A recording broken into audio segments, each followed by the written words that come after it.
पूर्णिया, जहां से कि 4 जिले की राजनीति शुरू होती है और उस जगह पर का प्रत्याशी खास होना अपने आप में एक बड़ा बात हो सकता है। और उनसे पार्टियों की, जिससे सबसे बड़ी पार्टी कही जाती है, सत्ता की पार्टी, सबसे बड़ी पार्टी भाजपा, और भाजपा के प्रत्याशी जो वर्तमान में अभी तक फिलहाल विधायक विजय खेमका थे, लेकिन उस जगह पर उस सीट से कई सारे लोगों के नाम की चर्चाएं हो रही थी। लेकिन आज हम आपको जो विश्लेषण करेंगे, उस विश्लेषण के आधार पर आपको समझ में आ जाएगा कि इस सीट से कौन से विधायक के उम्मीदवार हो सकते हैं और क्यों हो सकते हैं, और क्यों उनके नाम पर भाजपा बार बार सोचने के लिए मजबूर हो रहा होगा। इसलिए ऐसा कह रहे हैं क्योंकि सीमांचल की राजनीति ऐसी हो रही है जहां पर कि कांग्रेस या फिर कांग्रेस से संबंधित जो लोग होते हैं उनकी ज्यादा राजनीतिक यहाँ पर जो सरगर्मियां हैं वो तेज है। और पप्पू यादव के खासतौर पर पूर्णिया चुनाव जीतने के बाद यहाँ की राजनीति यानी कि सीमांचल में कांग्रेस की मजबूती, या फिर बिहार में भी कह सकते हैं कांग्रेस की मजबूती बढ़ी है, क्योंकि कांग्रेस के पास इस वक्त 2-3 ऐसे चेहरे हैं जो बड़े चेहरे के रूप में गिने जाते हैं, जिसमें से एक नाम पप्पू यादव का भी है, दूसरा नाम कन्हैया कुमार का भी है, और भी कई लोग हैं, लेकिन फिलहाल अभी हम लोग 2 ही नाम पर चर्चा करते हैं। उसके बाद अब पूर्णिया पर आते हैं। जब पूर्णिया भाजपा हारी तो लोगों को ऐसा लगा कि पूर्णिया सदर से भाजपा को ही लीड मिलेगा और पूरा, और जहां पर भी जो भी आ जाए, लेकिन पूर्णिया सदर में पप्पू यादव को लीड नहीं मिल पाएगा। लेकिन जब पूर्णिया सदर भी भाजपा के यानी कि भाजपा और जेडीयू के प्रत्याशी को यहाँ पर भी 5000 वोट से पप्पू यादव ने पछाड़ दिया, तो उस वक्त से पूर्णिया की राजनीति बदल गई। और अब जब बारी हो रही है विधायक के प्रत्याशियों का, जहां पर कि कई लोग इस बात से हैं, ये बात की अंदेशा कर रहे हैं कि यहाँ पर शायद ये सीट भाजपा लूज कर सकती है, क्योंकि उन्हीं के कार्यकर्ता ऐसा करवा रहे हैं या कर रहे हैं, या फिर प्रत्याशियों की होड़ भी लगी हुई है। तो यकीनन इस सीट से एक ऐसे मजबूत प्रत्याशियों को उतारने की जरूरत है जहां से ये मैसेज आए कि पूर्णिया जो गढ़ है सीमांचल की राजनीति का, जो परमंडल है, जहां पर कि सारे दलों के नेताओं को बैठक के लिए पूर्णिया कमिश्नरी में ही आना पड़ता है। और वैसे जगह पर एक वैसा मजबूत प्रत्याशी का होना बहुत ज्यादा दिलचस्प हो सकता है, जो यहाँ से हार अगर गए तो उसके बाद जो पप्पू यादव है और पप्पू यादव के समर्थित जो लोग हैं, क्योंकि देखिए जितेंद्र यादव जो है भले अभी अलग हो, लेकिन जो जितेंद्र यादव के, जो पप्पू यादव के वोटर हैं वो जितेंद्र यादव के भी वोटर हैं। और यकीनन आप समझिएगा कि जिस हिसाब से जितेंद्र यादव का कद, वो मेयर है, और जिस हिसाब से उनके चेहरे पर ही दिखता है कि दिन भर लगे रहते हैं पब्लिक के पीछे, जिस तरह की भूमिका एक पप्पू यादव की है उसी तरह की दूसरी भूमिका जितेंद्र यादव की भी। और ऐसी महाशक्तियों के बीच, और एक और नाम है जो 25 साल से 5 बार जिला परिषद रहे हैं, जिला परिषद के उपाध्यक्ष रहे हैं। कहने के लिए वो सिर्फ उपाध्यक्ष है, बल्कि वो अध्यक्ष हैं, क्योंकि उनकी जो भूमिका रही है कि वो नेताओं को बनाते हैं। अब आप बात समझिएगा, जितने महागठबंधन के प्रत्याशी पूर्णिया मजबूत हैं, या फिर नाम आपको जो बता देते हैं, आप खुद समझ जाइएगा। जैसे नंबर 1 आपको नाम अगर छोटू सिंह का भी लिया जाए तो 25 साल से जिला परिषद का अनुभव है और लगातार जीतते आए हैं और जिला परिषद के हमेशा उपाध्यक्ष रहे हैं। और दूसरा नाम मेयर का है, जितेंद्र यादव का है, और ये भी ऐसे प्रत्याशी हैं जिनके पास अपना खुद का वोट बैंक है, इसलिए कि निर्दलीय, क्योंकि बिना पार्टी के इन्होंने मेयर बना। इसके पूर्व में भी मेयर बने, फिर झटका लगा डिप्टी मेयर बने, और वापस से फिर मेयर बन गए। आप समझिए।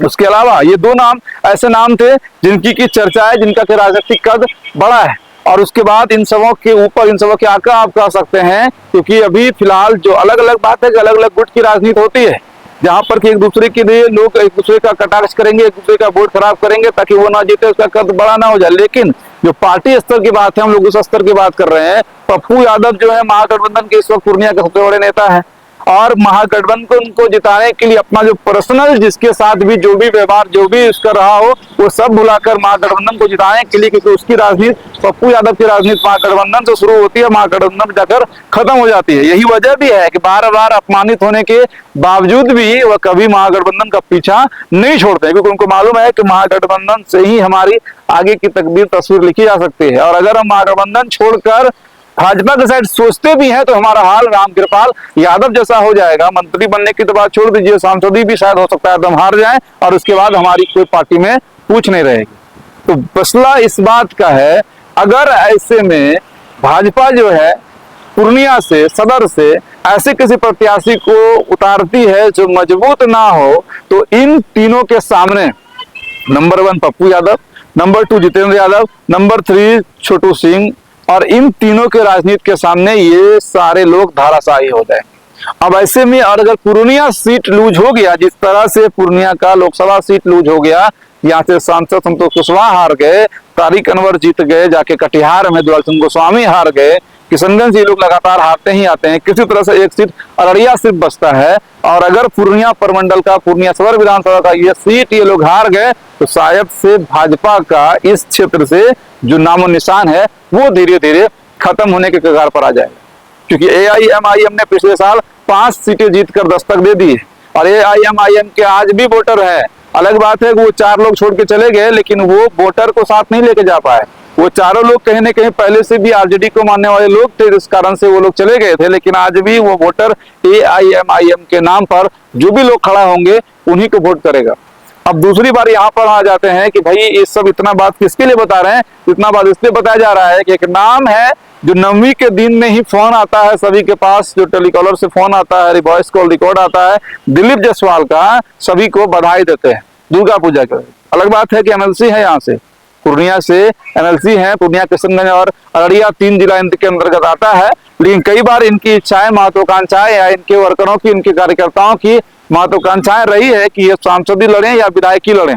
लेकिन ये ना विधायकी लड़ पाए हैं, हारे थे पहले, और सांसदी भी नहीं लड़ पाए। लेकिन अब जब यहाँ पर इस बार की बारी है, क्योंकि इस बार महाशक्तियों, मतलब महागठबंधन की महाशक्तियों के बीच जो है भाजपा के प्रत्याशी पूर्णिया सदर में फंसे हैं, इसलिए आज का हम लोग का विश्लेषण ये कहता है कि हो सकता है कि यहाँ से पूर्णिया सदर विधानसभा से भाजपा के और जितने नाम आपको सामने आ रहे हैं वो सब उम्मीदवार ना होकर उम्मीदवार दिलीप जायसवाल हो सकते हैं। उसके पीछे का वजह साफ है कि अगर इन महाशक्तियों को दबाना है,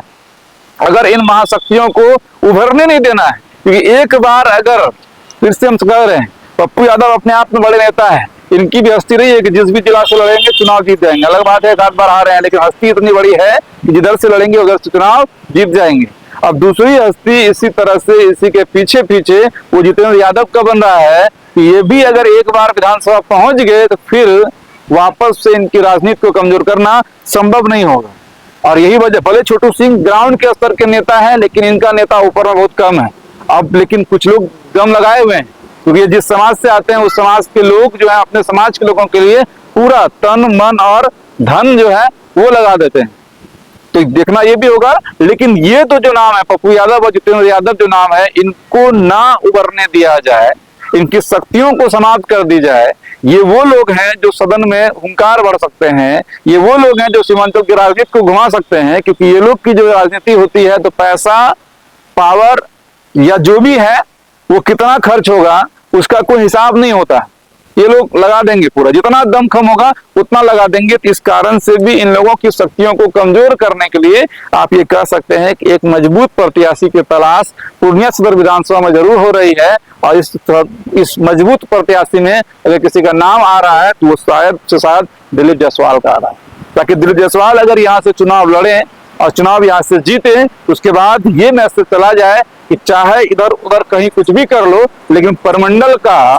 जो हेड ऑफिस है, जो सदर विधानसभा है, वो भाजपा का था और भाजपा का है और भाजपा का रहेगा। और अगर ये सीट हार गए फिर उसके बाद दोबारा फिर वापसी जो है वो संभव नहीं हो सकती। बाकी विश्लेषण था हम लोग का, इस पे एग्जैक्ट मोहर हम लोग नहीं लगा सकते हैं, लेकिन जो गतिविधियां हैं, आज 10वीं के दिन हम लोग ये वीडियो बना रहे हैं, 9वीं के दिन हम लोग के भी फोन पर टेलीकॉलर का फोन आया था और कई लोगों के पास भी फोन आया होगा। और 10वीं के दिन का उनका कार्यक्रम ऐसे कोई नई बात नहीं है, पहले भी वो दशहरा में पूर्णिया घूमे हैं, लेकिन आज भी वो घूमने वाले हैं। कयास लगाया जा रहा है, विश्लेषण इसी आधार पर है कि भाजपा को जीतने के लिए नहीं, बल्कि किसी और साइड के लोगों को हराने के लिए, किसी और साइड के मजबूती प्रदान ना हो, उनको कमजोर करने के लिए भाजपा से किसी एक मजबूत प्रत्याशी को यहाँ पर लड़ाया जा सकता है। और उस लड़ाने में सबसे अव्वल दर्जे पर नाम दिलीप जायसवाल का रहा है। बाकी हम लोग का ये विश्लेषण आपको कैसा लगा होगा कमेंट में जरूर बताइएगा। जय हिंद।